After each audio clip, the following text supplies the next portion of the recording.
اعوذ باللہ من الشیطان الرجیم بسم اللہ الرحمن الرحیم ومنہم اور ان میں سے من آحد اللہ جس نے عہد کیا تھا اللہ سے لئن البتہ اگر آتانا کہ اگر تو اللہ تعالیٰ ان کو دے گا من فضلہ ہی اپنے فضل سے لنصدقنا تو ضرور وہ صدقہ خیرات کریں گے ولنکونن اور ضرور وہ ہو جائیں گے من الصالحین نیکوکاروں میں سے فلما پھر جب آتاہم دیا ان کو اللہ نے من فضلہ ہی اپنے فضل سے باخلو تو انہوں نے بخل کیا بھی اس میں وتولو اور وہ پھر گئے وہم موردون اور اللہ فرماتے ہیں کہ وہ تھے ہی اراض کرنے والے پھرنے والے۔ تو یہاں پہ سالبہ کا واقعہ بتایا جا رہا ہے کہ یہ مدینہ میں رہتا تھا، نبی پاک صلی اللہ علیہ وسلم بھی آپ جانتے مدینہ شریف میں رہتے تھے۔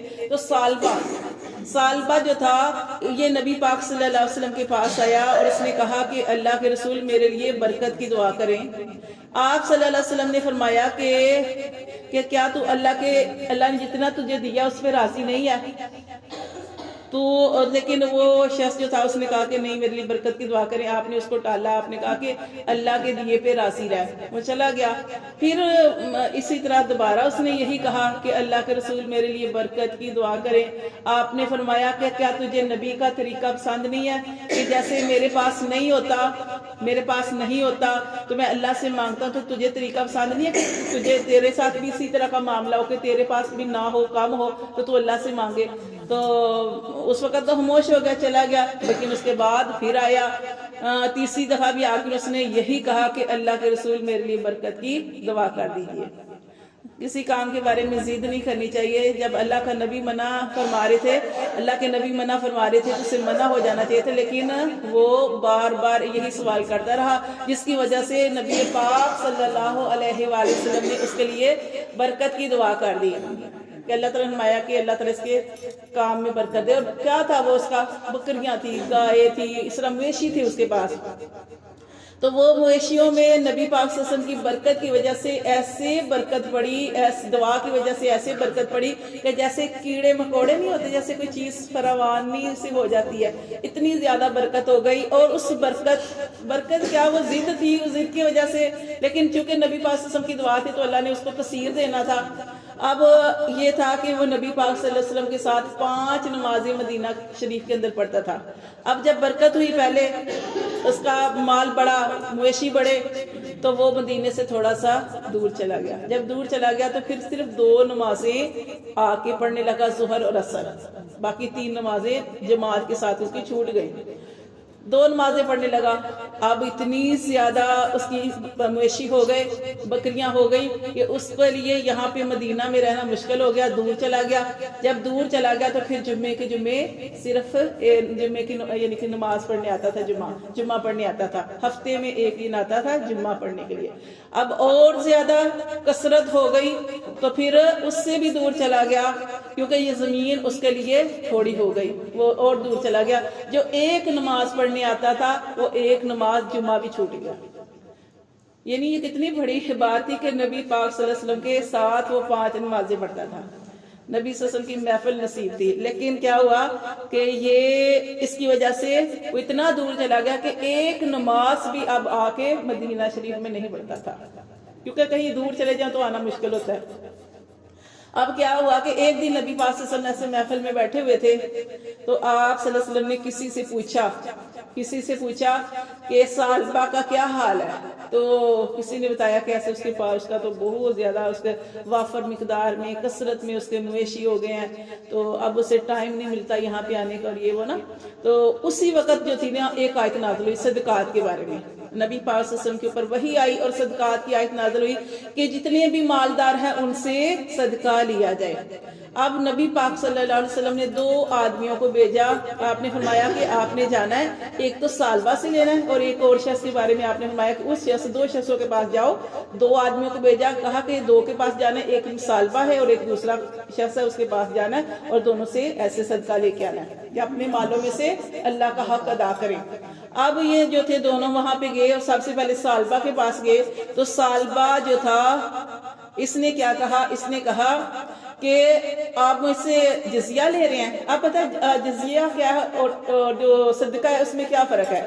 جزیہ وہ ہے کہ جو مسلمانوں کے ملک میں اگر کوئی غیر مسلم رہ رہا ہے، کافر رہ رہا ہے، تو اس رہنے پر وہ حکومت کو ٹیکس ادا کرے گا. اس کو جزیہ کہتے ہیں. مطلب کہ جیسے مسلمانوں کے علاقے میں کوئی رہ رہا ہوتا تھا تو یا تو اسلام قبول کرے، اسلام قبول نہیں کر سکتے تو پھر اس کا جزیہ جو ہے وہ ٹیکس ان کو دینا پڑتا تھا.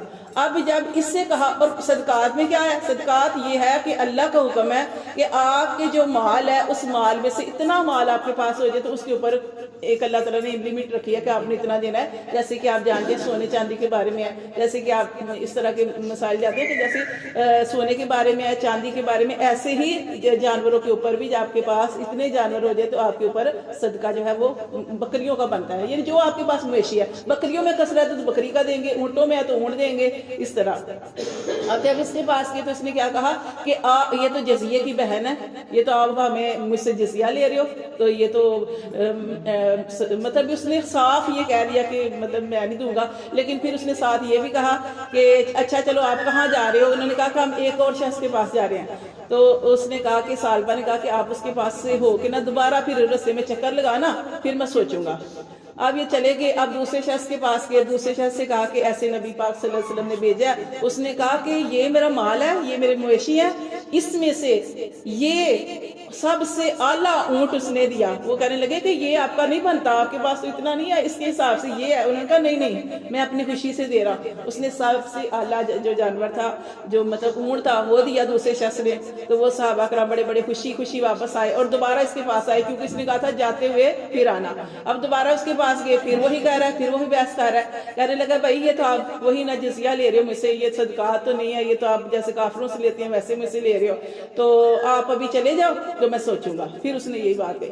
ابھی یہ وہ لوگ وہاں سے اس کے پاس سے نکلے ہیں تو اللہ تعالیٰ نے نبی پاک صلی اللہ علیہ وسلم کو وحی بھیج دی. آپ صلی اللہ علیہ وسلم محفل میں بیٹھے ہوئے تھے، صحابہ کرام بیٹھے ہوئے تھے، آپ صلی اللہ علیہ وسلم کے اوپر وحی کے اثار جو تھے ہوئے. اور پھر آپ صلی اللہ علیہ وسلم نے فرمایا کہ میرے اوپر وحی نازل ہوئی ہے. اور آپ صلی اللہ علیہ وسلم نے یہ پورا واقعہ سنایا کہ اس کے پاس گئے ہیں، اس نے یہ کہا ہے. اور آپ نے فرمایا کہ افسوس ہے سالبہ تجھ پر. 3 دفعہ کہا کہ سالبہ تجھ پر افسوس ہے، سالبہ تجھ پر افسوس ہے. 3 مرتبہ آپ نے کہا. اس محفل میں اس کا کوئی رشتہ دار بیٹھا ہوا تھا، وہ دوڑا اس کے پاس گیا. اس نے کہا کہ دوڑا اور اس کے پاس گیا اور کہا کہ نبی پاک صلی اللہ علیہ وسلم نے تیرے اوپر افسوس کیا کہ تو نے یہ مطلب جو صدقات کے بارے میں کہا اور تو نے کہا کہ یہ تو کافروں سے لیا جاتا ہے، یہ تو جزیہ ہے، یہ تو ٹیکس ہے، تو اب ہم سے ٹیکس لے. نبی پاک صلی اللہ علیہ وسلم نے افسوس کیا. تو تب وہ جو تھا نا کہتے پھر وہ آیا اور کہا کہ اللہ کے رسول میں سے غلطی ہو گئی اور یہ آپ نے فرمایا اب نہیں میں لوں گا، اب میں تم سے نہیں لوں گا نا. پھر ایسے ہی بس وہ اس سے قبول نہیں ہوا. پھر یہاں تک کہ نبی پاک صلی اللہ علیہ وسلم کا وصال ہو گیا. آپ کے بعد ابو بکر صدیق جو تھے خلافت ان کو ملی، انہوں نے بھی نہیں لیا. پھر آتا رہا، حضرت ابو بکر صدیق کے دور میں آیا، حضرت عمر فاروق کے دور میں آیا، حضرت عثمان غنی کے دور میں آیا. اتنی لمبی عمر پائی اور انہوں نے کہا کہ جب اللہ کے رسول نے صدقہ قبول نہیں کیا تو ہم کیسے کر سکتے ہیں. تو پھر یہ اس کے بارے میں یہ سارا واقعہ ہے کہ انسان بڑے بڑے دعوے کرتا ہے. اور جیسے اگر ہم اپنے اوپر لا کے سوچیں، ہم کہتے ہیں اللہ تعالیٰ ہمارے پاس ہو تو ہم یہ کریں وہ کریں، تو مطلب اس طرح انسان سوچتا ہے. تو اللہ تعالیٰ یہ فرماتے ہیں کہ وَمِنْهُمْ، اور ان میں سے من عَاهَدَ اللَّهُ، جس نے عہد کیا تھا اللہ سے، لَإِنْ أَطَعْنَا، کہ اللہ اگر تو ہمیں دے گا، من فضلہ، اپنے فضل سے، لَنَصَدَّقَنَّ، ضرور ہم صدقہ خیرات کریں گے. کیونکہ جب تیسری مرتبہ نبی پاک صلی اللہ علیہ وسلم نے اسے پوچھا تھا نا سالبہ سے کہ تو کیوں چاہتا ہے کہ تیرے پاس تیرا مال بڑھ جائے، وہ کہنے لگا کہ اللہ کے رسول جب میرے پاس آئے نا زیادہ آئے گا تو میں اس کو بھی دوں گا، اس کو بھی دوں گا، اس کو بھی دوں گا، بڑا صدقہ خیرات کروں گا.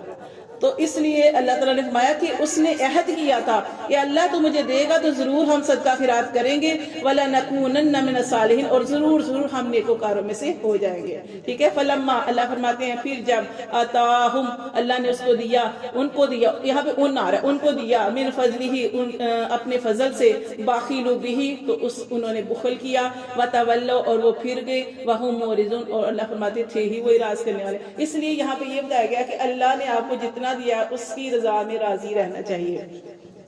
اللہ کو پتا ہے کہ کسی کو کب کیا چیز دینی ہے کیا نہیں دینی.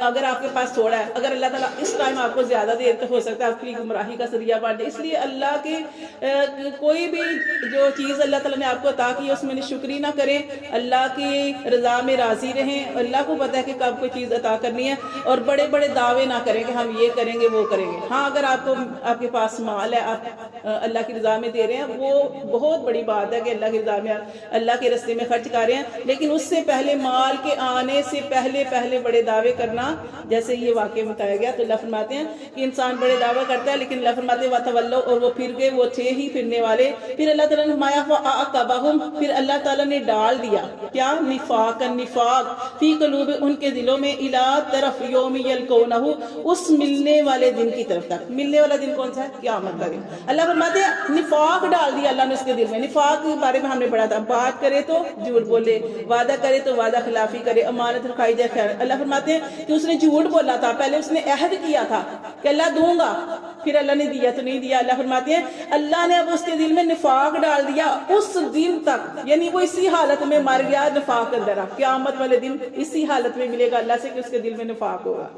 اللہ فرماتے کیوں, بما اخلف اللہ, کہ اس وجہ سے کہ انہوں نے خلاف کیا اللہ کے, ما وعدوہ, جو انہوں نے وعدہ کیا تھا, وبما, اور اس وجہ سے کانو تھے, یکذبون, جو وہ جھوٹ بولتے تھے. علم کیا نہیں, یعلم, وہ جانتے, ان اللہ, بے شک اللہ, یعلم, اللہ تو خوب جانتا ہے, سرہم, پشیدہ ان کا, ونجواہم, اور اللہ سرگوشیاں بھی جانتا ہے, جو ہم دل میں چھپاتے ہیں اور جو آہستہ آہستہ کسی کے ساتھ سرگوشیاں کرتے ہیں. اللہ فرماتے ہیں اللہ ان کو بھی جانتا ہے, کیونکہ وہ ان اللہ, کیونکہ بے شک اللہ, علام الغیوب, اللہ تعالیٰ غیب کا سارا علم خوب جاننے والا ہے. صدق اللہ العظیم.